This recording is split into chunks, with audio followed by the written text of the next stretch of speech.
शांति। ओम शांति। आज की तारीख है 5/2/17 और आज हम सुनेंगे प्राण प्यारे अव्यक्त मूर्त मीठे मीठे अव्यक्त बाप दादा की ज्ञान मुरली। तो रिवाइज कोर्स की तारीख है 22/1/82 और आज की ज्ञान मुरली का शीर्षक है बधाई और विदाई दो। एक तरफ कई ऐसे प्रसंग होते हैं जिसमें एक तरफ बधाई देने की बात हो जाती है तो दूसरी तरफ विदाई देने की बात होती है। जैसे कि किसी कन्या की शादी होती है तो जब उसकी शादी होती है तो शादी के सारी रस्में पूरी होने के पश्चात उसे विदाई दी जाती है।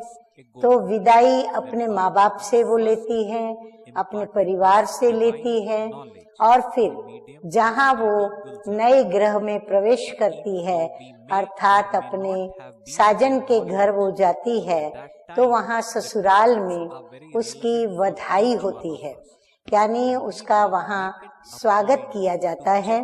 तो वहाँ खुशियाँ होती है और यहाँ गम मनाया जाता है जुदाई का। तो यह भी बधाई और विदाई।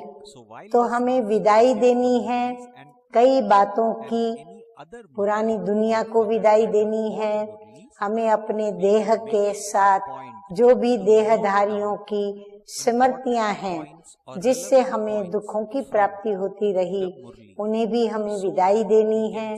5 विषय विकारों को विदाई देनी है। उनके आधार पर बने हुए हमारे कई ऐसे दुखदाई पुराने पतित स्वभाव और संस्कार उनको भी हमें विदाई देनी है। और इन सभी बातों की विदाई करने के पश्चात हम नई दुनिया में जा रहे हैं, जिस दुनिया में हम स्वयं भी हर प्रकार से नए होंगे। तन भी नया होगा, मन भी नया होगा, स्वभाव भी नया होगा, संस्कार भी नया होगा और वहाँ हर बात सुख ही सुख की, आनंद ही आनंद की और पावन ही पावन होगी। तो बाबा आज सुनते हैं कि बाबा हमें किसको बधाई देने को कहते हैं और किसको विदाई देने को कह रहे हैं। तो मीठे मीठे बाप दादा कहते हैं आज विश्व कल्याणकारी बाप दादा विश्व के चारों ओर के बच्चों को सन्मुख देख रहे हैं। सभी बच्चे अपनी याद की शक्ति से आकारी रूप में मधुबन में पहुँचे हुए हैं। हर एक बच्चे के अंदर मिलन मनाने का शुभ संकल्प है। हम जब मधुबन जाते हैं तो हम जब डायमंड हॉल में बैठते हैं और बाबा का इंतजार करते हैं तो उस इंतजार में कौन सा संकल्प समाया हुआ रहता है कि आज हमारा अपने प्यारे प्यारे मीठे मीठे अव्यक्त मूर्त बाप दादा से मंगल मिलन होगा। तो सभी को मिलन मनाने का शुभ संकल्प है। बाप दादा सर्व बच्चों को देख देख हर्षित हो रहे हैं क्योंकि बाप दादा हर एक बच्चे की विशेषता को जानते हैं और उसी विशेषता के आधार पर हर एक अपना विशेष पाठ बजा रहे हैं। यही ब्राह्मण आत्माओं की व ब्राह्मण परिवार में नवीनता है जो एक भी ब्राह्मण आत्मा विशेषता के सिवाय साधारण नहीं। बाबा कहते जो भी शिव बाबा के ब्रह्मा बाबा के द्वारा ब्राह्मण बच्चे बने हैं उन हर बच्चे के अंदर कोई ना कोई ऐसी विशेषता है कोई भी बच्चा साधारण नहीं है। तो सब ब्राह्मण अलौकिक जन्मधारी अलौकिक हैं। इसलिए सभी अलौकिक अर्थात कोई ना कोई विशेषता के कारण विशेष आत्मा है। तो ये सुन करके सभी ने अपने दिल में क्या सोचा? एक रूहानी नशा चढ़ाया कि मैं कोई साधारण आत्मा नहीं हूँ, परंतु मैं विशेष आत्मा हूँ। क्यों विशेष आत्मा हूँ?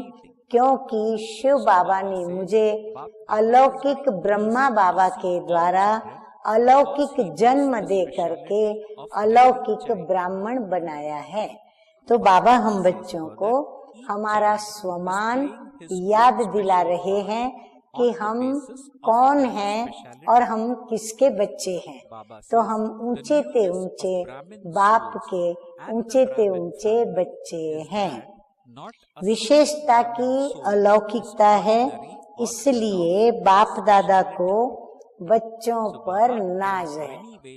विशेषता भी कोई लौकिक नहीं है, अलौकिकता है। नहीं, लौकिक बाप से जन्म ये विशेषता नहीं है, वो तो हजारों करोड़ों का होता रहता है। लेकिन यहाँ विशेषता में अलौकिकता क्या है कि एक तो परमपिता परमात्मा ने मुझे अपना बनाया। कैसे बनाया? प्रजापिता ब्रह्मा बाबा के द्वारा। तो ये अलौकिकता है। इसीलिए बाप को भी बच्चों पर नाज है कि सब विशेष आत्माएं हो। ऐसे ही अपने में इस अलौकिक जन्म का, अलौकिकता का, रूहानियत का, मास्टर सर्वशक्तिमान का नशा अपने में समझते हो। हाँ, नशा तो चढ़ेगा ही। ये नशा सर्व प्रकार की कमजोरियों को समाप्त करने वाला है। जैसे लौकिक नशा करते हैं तो टेम्पररी सब दुखदाई बातें भूल जाते हैं। तो ये रूहानी नशा भी हम सर्वशक्तिमान हैं, हम विशेष आत्मा हैं, हम अलौकिक जन्म वाली आत्माएं हैं और हम किसकी संतान हैं। तो ये रूहानियत हमें स्वमान के नशे में ले जाती है। तो ये नशा सर्व प्रकार की कमजोरियों को समाप्त करने वाला है। स्वाभाविक है कि हम ऊंचे ते ऊंचे स्वमान की सीट पर सेट होंगे तो जो कमजोरियां हैं वो तो हमारी आगे नजदीक में आएंगी भी नहीं।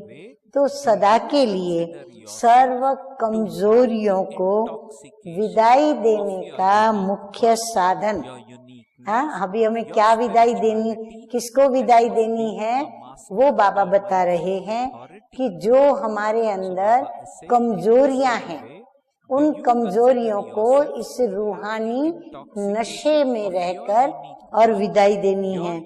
दूसरा, सदा स्वयं को और सर्व को संगम युगी विशेष आत्मा के विशेष पाठ की बधाई दो। विदाई दी हमने कमजोरियों की और सामने अब बधाई किसको देनी है? बाबा कहते स्वयं को बधाई दो, क्योंकि संगम युग पर हम विशेष आत्माएं हैं और हमारा विशेष पार्ट है।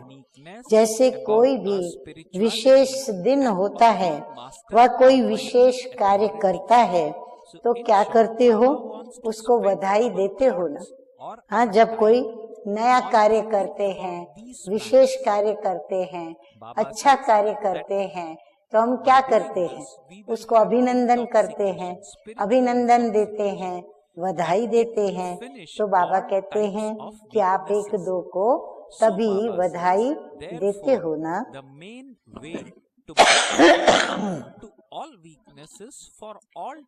तो सारे कल्प में संगम युग का हर दिन विशेष दिन है और विशेष युग के विशेष आप पाठधारी हो, इसलिए आप विशेष आत्माओं का हर कर्म अलौकिक अर्थात विशेष है।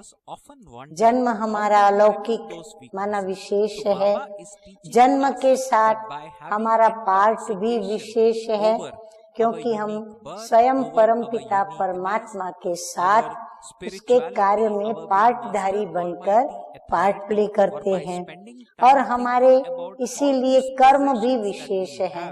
तो बाबा कहते हैं कि आप अलौकिक अर्थात विशेष हो, तो सदा आपस में भी मुबारक दो और स्वयं को भी मुबारक दो और बधाई दो। तो बाबा कहते इसी अलौकिक स्मृति विशेषता की स्मृति के साथ जब भी आपस में एक दो को मिलते हो तो एक दो को बधाई दो। जहाँ बधाई होगी वहाँ विदाई तो हो ही जाएगी।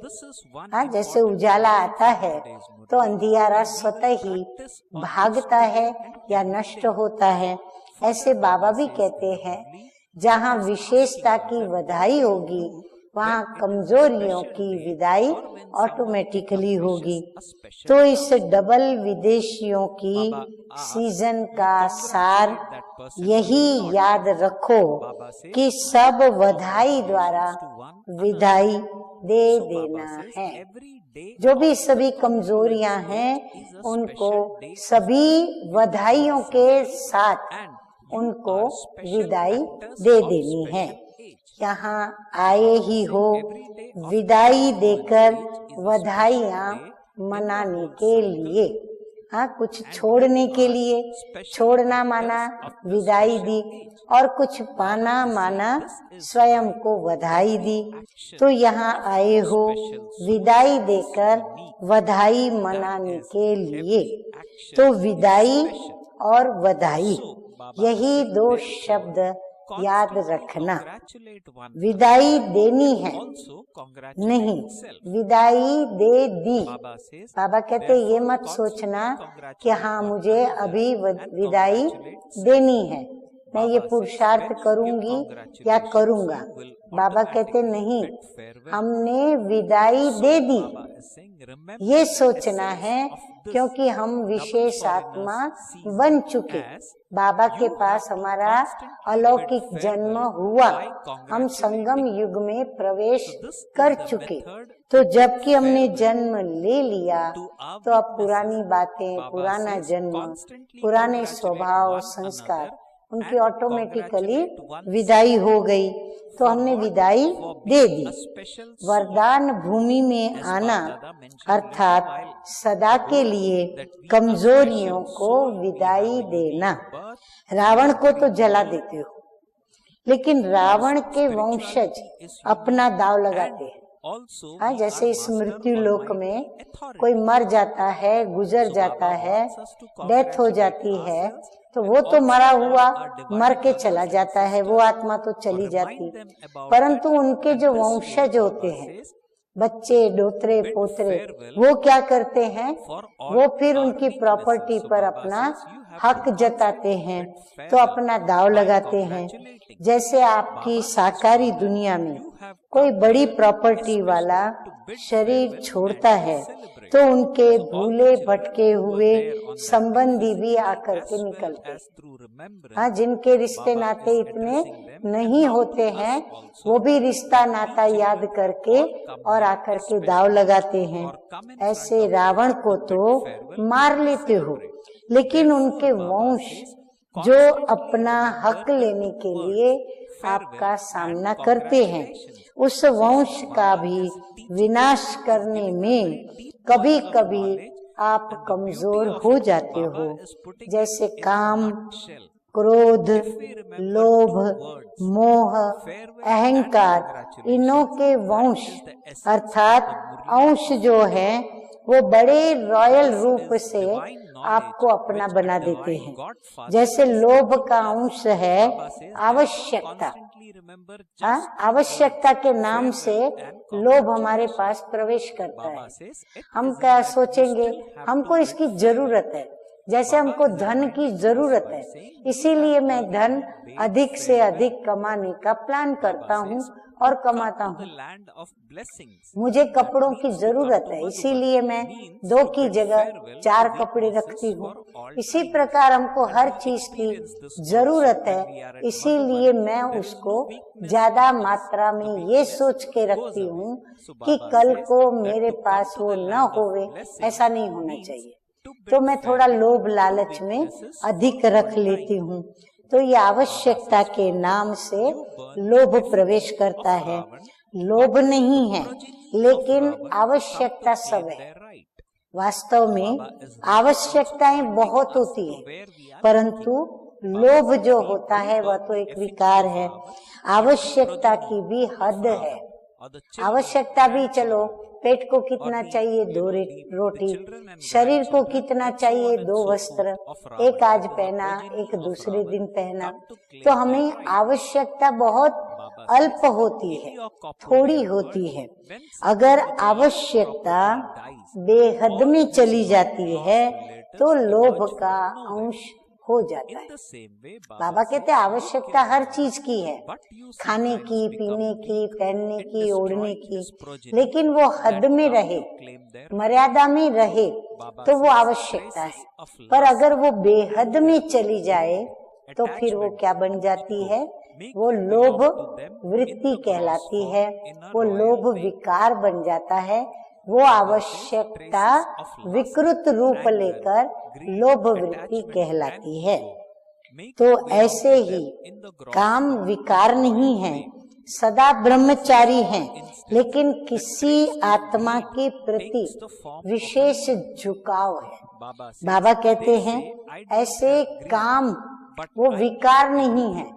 विकार कब बनता है, इच्छा जो है वो कोई विकार नहीं है, परंतु वो विकार कब बनती है, जब किसी विशेष आत्मा के प्रति आकर्षण होती है। सिर्फ आकर्षण के बाद उसमें झुकाव भी होने लगता है, और जब झुकाव होता है तो उसका रॉयल रूप क्या बोलेंगे कि स्नेह है हमारा उनके साथ। और स्नेह बोलते बोलते फिर वो स्नेह के साथ कौन प्रवेश कर लेता है, उसका विकृत रूप काम विकार उसमें प्रवेश कर लेता है, और इस प्रकार काम विकार की उत्पत्ति हो जाती है। तो बाबा कहते हैं सदा ब्रह्मचारी हैं, लेकिन किसी आत्मा के प्रति विशेष झुकाव है, जिसका रॉयल रूप स्नेह है, लेकिन एक्स्ट्रा स्नेह अर्थात काम का अंश। अगर आपको एक्स्ट्रा स्नेह हुआ उनसे तो ये क्या हो जाता है, विकृत रूप काम का प्रवेश करता है। स्नेह राइट है, लेकिन एक्स्ट्रा स्नेह, एक्स्ट्रा जो है वो विकार का अंश है। तो वो अंश बन करके और आपके पास आता है। आगे मीठे मीठे बाप दादा समझाते हैं कि इसी प्रकार क्रोध को तो जीत लिया, उसका जो मोटा रूप, बड़ा रूप, दिखने वाला प्रत्यक्ष रूप, उसको तो जीत लिया, लेकिन किसी आत्मा के कोई संस्कार को देखते हुए अंदर ज्ञान स्वरूप से नीचे आ जाते और उसी आत्मा से किनारा करने का प्रयत्न करते, क्योंकि उसको देख उसके संपर्क में रहते अवस्था नीचे ऊपर हो जाती है। इसलिए स्वभाव को देख किनारा करना यह भी घृणा अर्थात क्रोध का ही अंश है। बाबा कहते कभी कभी हम लोग चलते चलते क्या करते हैं कि मुझे इस व्यक्ति के साथ नहीं रहना है, फालतू में मैं उसके साथ रहूं और कहीं ना कहीं कोई बात बन जाए, इससे तो मैं दूर रहूं, वो अच्छा है। तो मेरी भी शांति बनी रहेगी, उनकी भी शांति बनी रहेगी। ऐसा सोच के हम किनारा करते हैं, परंतु ये किनारा हम उस व्यक्ति से नहीं करते, परंतु उस व्यक्ति के लिए जो अंदर सूक्ष्म में जो उसके प्रति घृणा भाव या वो अच्छा न लगने का भाव, ये भाव जो अंदर में आता है, जो हमको सूक्ष्म में उसके प्रति अभाव पैदा करता है। अभाव पैदा करना माना अंदर में उसके प्रति का क्रोध या फिर क्रोध का अंश पैदा होता है। इसीलिए हम उस व्यक्ति से दूर रहना चाहते हैं, दूर भागना चाहते हैं।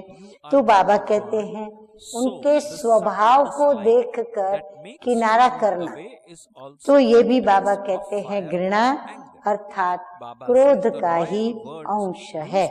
जैसे क्रोध अग्नि से जलने के कारण दूर रहते हैं, नहीं तो आप यदि किसी को स्नेह करते हो, घृणा नहीं करते हो, तो आप उस स्नेही से दूर नहीं जाएंगे, आप किनारा करने का नहीं सोचेंगे।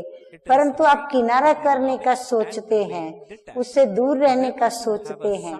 यही सिद्ध करता है कि यह सूक्ष्म घृणा भी क्रोध की अग्नि के समान, जैसे अग्नि से जलने के कारण दूर रहते हैं, तो उस व्यक्ति के स्वभाव से आप जल जाएंगे, डिस्टर्ब हो जाएंगे, आप अशांत हो जाएंगे। ये सोचकर आप उनसे दूर रहते हो, तो अग्नि के समान किनारा करा देती है। इसका रॉयल शब्द है, हम अपनी अवस्था को खराब क्यों करें। हाँ, रॉयल्टी से फिर हम क्या बोलते हैं कि फालतू में हम अपनी स्थिति को क्यों बिगाड़े, इससे तो किनारा करना अच्छा है।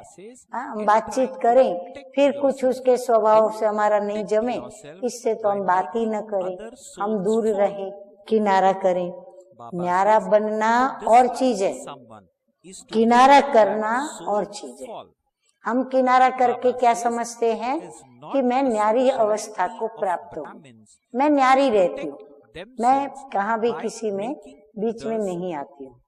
बाबा कहते हैं ये न्यारी अवस्था नहीं है, ये किनारा करने वाली आपकी सूक्ष्म में घृणा की और क्रोध के अंश की निशानी है। प्यारे बन न्यारे बनते हो तो वो राइट है, आप उनको प्यारे लगते हो, उनको आप प्यारे लगते हो, दोनों एक दो को स्नेह भी करते हो, और स्नेह होते हुए भी विशेषता क्या है कि आपका लगाव नहीं, आपका झुकाव नहीं, आपका एक्स्ट्रा स्नेह नहीं। तो बाबा कहते हैं ऐसा प्यारे बनके अगर आप न्यारे बनते हो तो वो राइट है। लेकिन सूक्ष्म में घृणा भाव कि ये ऐसा है, ये तो बदलना ही नहीं है, फालतू में मैं फिर क्यों अपनी स्थिति बिगाड़ूं, ऐसे सदा के लिए उसको सूक्ष्म में श्रापित करते हो। बाबा कहते सूक्ष्म में आप उनकी बातों को याद करके, कमजोरी को या उनके बुरे स्वभाव को याद करके क्या करते हो, उसको आप जैसे श्रापित करते हो कि तुम ऐसे ही रहना, हम तुम्हारे बीच में नहीं आते हैं, तुम ऐसे ही बने रहना, सेफ रहो। लेकिन उसको सर्टिफिकेट फाइनल नहीं दो। वो ऐसा है, ये बात आपके मन में है तो आप उससे खुद को भले बचाओ, लेकिन आप उनको ये मत कहो कि तुम ऐसे हो, तुम वैसे हो, या किसी और को कह करके उसका सर्टिफिकेट जाहिर करो कि वो तो ऐसा है, वो तो वैसा है, तो फाइनल सर्टिफिकेट नहीं दो। ऐसे ही विशेषता को देखते हुए सदा सर्व के प्रति श्रेष्ठ भावना और श्रेष्ठ कामना हो। बाबा कहते हैं आपका काम है शुभ भावना रखना और शुभ कामना में रहना। तो शुभ भावना और श्रेष्ठ कामना में रहते हुए फिर क्या करो, उनके अंश को भी विदाई दो। किसके अंश को? विकारों के अंश को भी विदाई दो। अपनी श्रेष्ठ भावना और श्रेष्ठ कामना को छोड़ो नहीं। अपना बचाव करते हुए दूसरी आत्माओं को गिरा करके अपना बचाव नहीं करो। वो ऐसी है, इसीलिए मुझे ऐसे करना पड़ रहा है, उसका संस्कार ऐसा है, इसीलिए मुझे किनारे रहना पड़ता है। तो दूसरे के नाम पर, यानी उनको गिरा कर, उनकी बदनामी कर, उनके अवगुण का वर्णन कर, और फिर बाबा कहते हैं अपना बचाव नहीं करना चाहिए। ये घृणा भाव अर्थात गिराना, दूसरों को गिरा करके अपने को बचाना, ये ब्राह्मणों की विशेषता नहीं है। ब्राह्मण तो सदा चैलेंज करते हैं, गिरे हुओं को उठाते हैं। तो बाबा कहते खुद को भी बचाओ, दूसरों को भी बचाओ। इसको कहा जाता है विशेष बनना और विशेषता देखना। ये छोटी छोटी बातें चलते चलते दो स्वरूप धारण कर लेती। बाबा कहते हैं छोटी बातें, परंतु ये दो स्वरूप चलते चलते धारण कर लेती हैं। एक तो वो क्या करती है, छोटी छोटी बातें दिल शिकस्त करती हैं, और दूसरा अलबेलापन लाती है। ये दो नुकसान हमको बड़े भारी होते हैं। तो अभी रावण के अंश को सदा के लिए विदाई देने के लिए इन दोनों रूपों को विदाई दो। कौन से दो रूप? दिल शिकस्त होना और अलबेलेपन को मिटाना। ये दो जो उसके रूप है रॉयल, उनको खत्म करो, उनको मिटाओ, यानी उनको विदाई दो। और सदा अपने में बाप द्वारा मिली हुई विशेषता को देखो। मेरी विशेषता नहीं, फिर वहां भी ध्यान रखो, ये मत सोचो कि मेरी विशेषता है, नहीं, बाप के द्वारा मिली हुई विशेषता है। तो मेरी विशेषता नहीं, बाप द्वारा मिली हुई विशेषता है। मेरी विशेषता सोचेंगे तो फिर क्या होगा? वापस अहंकार आ जाएगा। मेरी विशेषता से काम क्यों नहीं लिया जाता? बाबा कहते हैं अहंकार फिर कैसे आपके आगे आएगा? अंदर में ये संकल्प चलेगा कि मेरी विशेषता ये है, तो मेरी इस विशेषता से काम क्यों नहीं लिया जाता? मेरी विशेषता को ये सेवा में क्यों नहीं लेते हैं? मेरी विशेषता को ये लोग जानते नहीं। हाँ, फिर हम सोचते हैं कि मेरी विशेषता का इन्हों को पता नहीं है, जानते नहीं है कि मेरी जानते नहीं है। बाबा कहते हैं ये मेरी विशेषता, तो ये मेरी कहाँ से आई जो आप उस पे हक लगा रहे हो? विशेष जन्म की ये गिफ्ट है आपको। तो ये जो नया अलौकिक जन्म है आपका, आपको बाप के द्वारा ये गिफ्ट मिली है। तो विशेषता पाया, आपको ये गिफ्ट में क्या मिला कि आपको विशेषता की बाप ने प्राप्ति कराई, विशेषता का वरदान दिया। तो जन्मदाता ने गिफ्ट दी, तो फिर मेरी कहाँ से आई? मेरी विशेषता, मेरी नेचर, मेरी दिल ये कहती है, वह मेरी दिल ये करती है, ये मेरी नहीं है, लेकिन ये वरी है, चिंता है।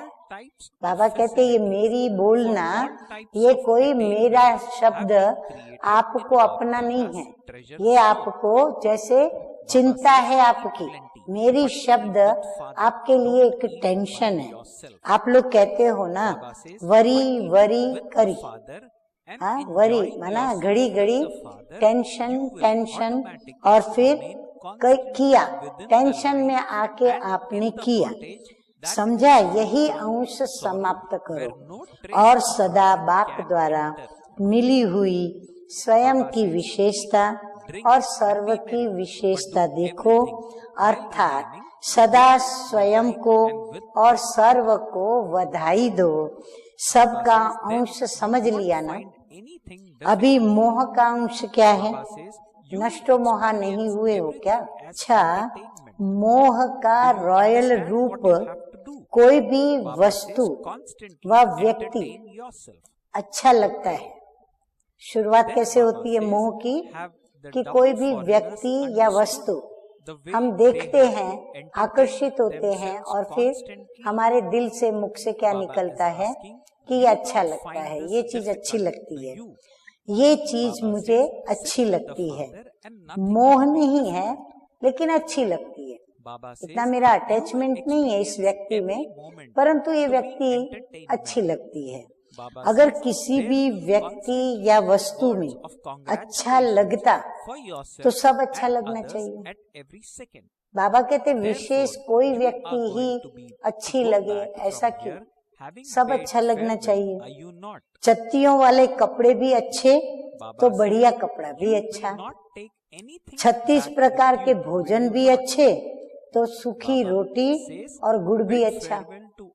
बाबा कहते अगर वो मोह का रूप नहीं तो आपको चत्तियों वाला कपड़ा भी अच्छा लगेगा, तो आपको बढ़िया कपड़ा होगा तो भी, दोनों में स्थिति आपकी बराबर रहेगी।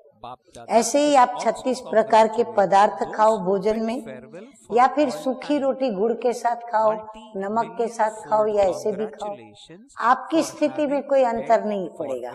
तो बाबा कहते वो भी अच्छा लगना चाहिए। हर वस्तु अच्छी, हर व्यक्ति अच्छा।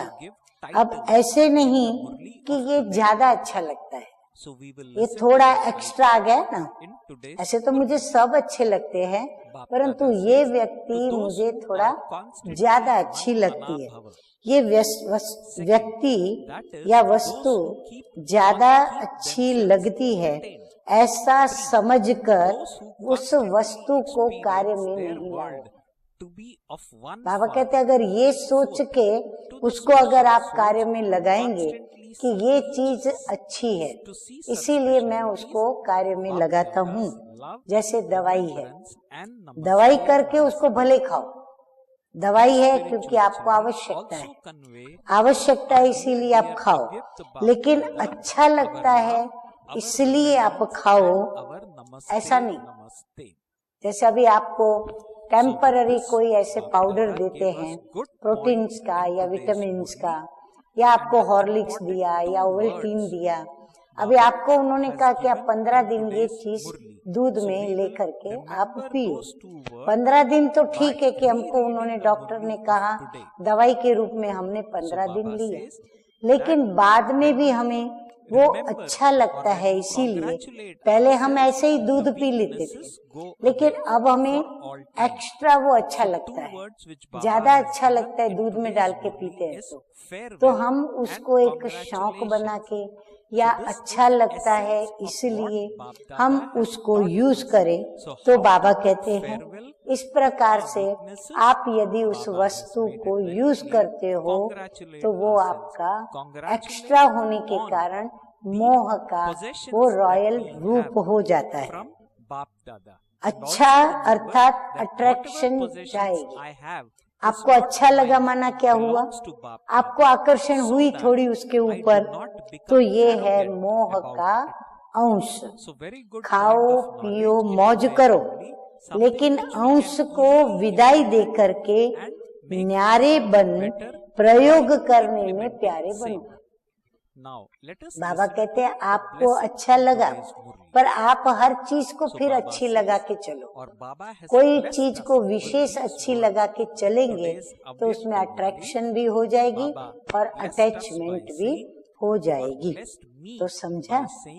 बाप दादा के भंडारे से अब बाबा आगे और अच्छा समझाते हुए कहते हैं कि बाप दादा के भंडारे से स्वतः ही नियम प्रमाण सर्व प्राप्ति के साधन बने हुए हैं।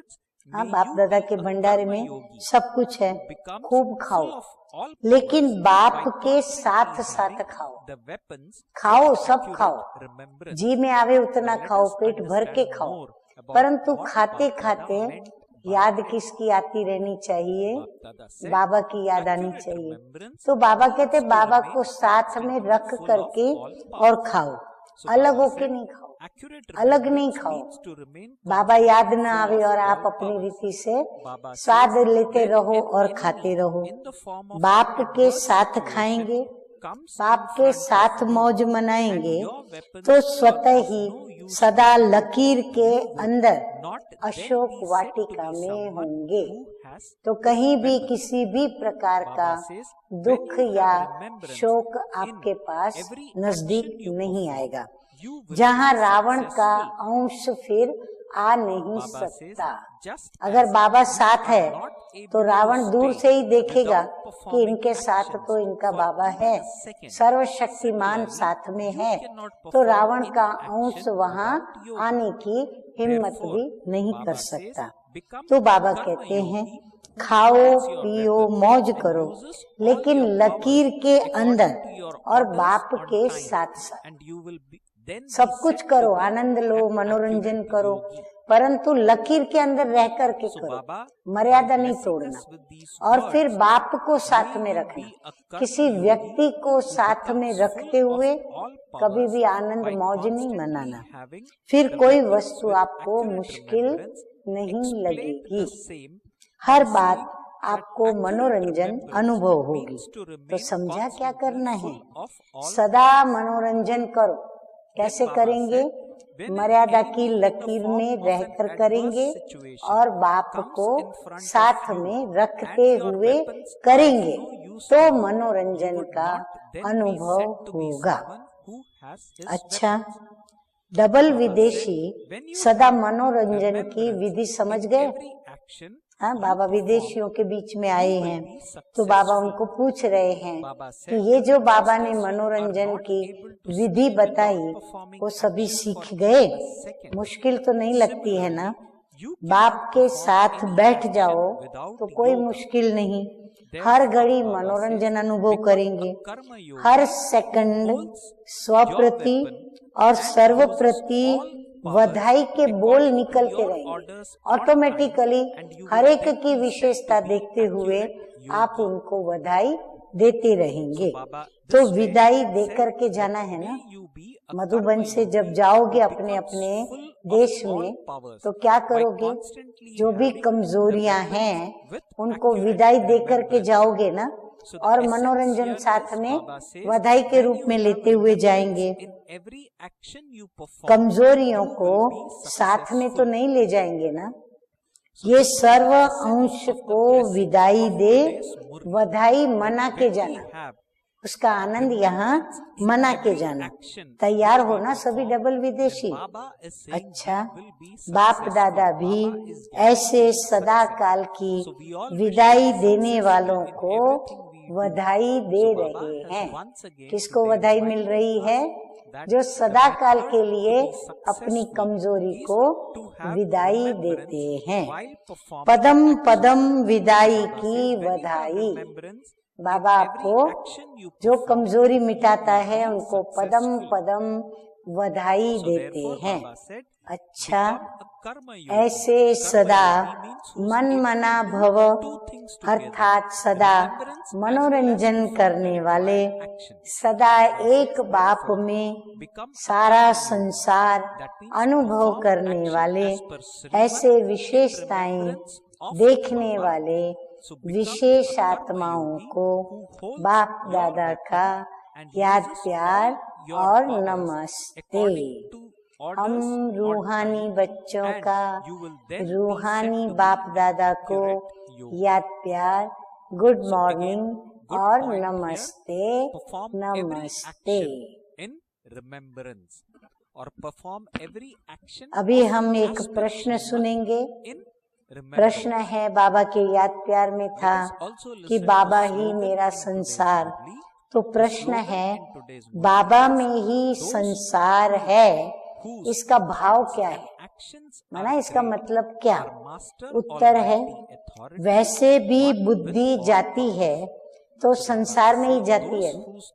वैसे भी हम जब बैठते हैं तो कभी व्यक्ति याद आई, कभी वस्तु याद आई, कभी पदार्थ याद आया, तो बाबा कहते बुद्धि कहाँ जाती है? संसार में जाती है। अब संसार में दो चीजें मुख्य है, एक है व्यक्ति, दूसरी है वस्तुएं। बाप ही संसार है, अर्थात सर्व व्यक्तियों से जो प्राप्ति होती है वो अभी एक बाप से हो। बाबा कहते हैं अलग अलग व्यक्तियों से अलग अलग प्राप्तियां होती है, परंतु अभी हम बच्चों को एक बाप से ही सर्व संबंधों से जो प्राप्तियां होती है वो एक बाप से होती है, और जो सर्व वस्तुओं से तृप्ति होती है वो एक बाप से होती है। तो संसार हो गया ना, संबंध भी बाप से, संपर्क भी बाप से, उठना बैठना भी बाप से, तो संसार कौन हो गया? बाप हो गया ना। अच्छा, अभी हम सुनेंगे आज का वरदान। तो सतगुरु मीठे मीठे बाप दादा का वरदान है, यथार्थ याद द्वारा, यथार्थ याद द्वारा सर्व शक्ति संपन्न बनने वाले, संपन्न बनने वाले, सदा शस्त्रधारी और कर्म योगी भव। बाबा कहते हैं कि यथार्थ याद का अर्थ है सर्व शक्तियों से सदा संपन्न रहना। परिस्थिति रूपी दुश्मन आए और शस्त्र काम में नहीं आए तो उसे शस्त्रधारी नहीं कहा जाएगा। हर कर्म में याद हो तब सफलता होगी। बाबा की याद में रह करके कर्म करेंगे तो सफलता होगी, परंतु हम बाबा को भूलकर जो परिस्थिति आई उसका चिंतन और चिंता करेंगे, टेंशन में रहेंगे तो सफलता नहीं मिलेगी। जैसे कर्म के बिना एक सेकंड भी नहीं रह सकते, वैसे कोई भी कर्म योग के बिना हम नहीं कर सकते। इसलिए कर्म योगी और शस्त्रधारी बनो और समय पर सर्व शक्तियों को ऑर्डर के प्रमाण यूज करो, तब कहेंगे यथार्थ योगी। स्लोगन है आज का, जिनके संकल्प और कर्म महान हैं वही मास्टर सर्वशक्तिमान है। अच्छा, ओम शांति।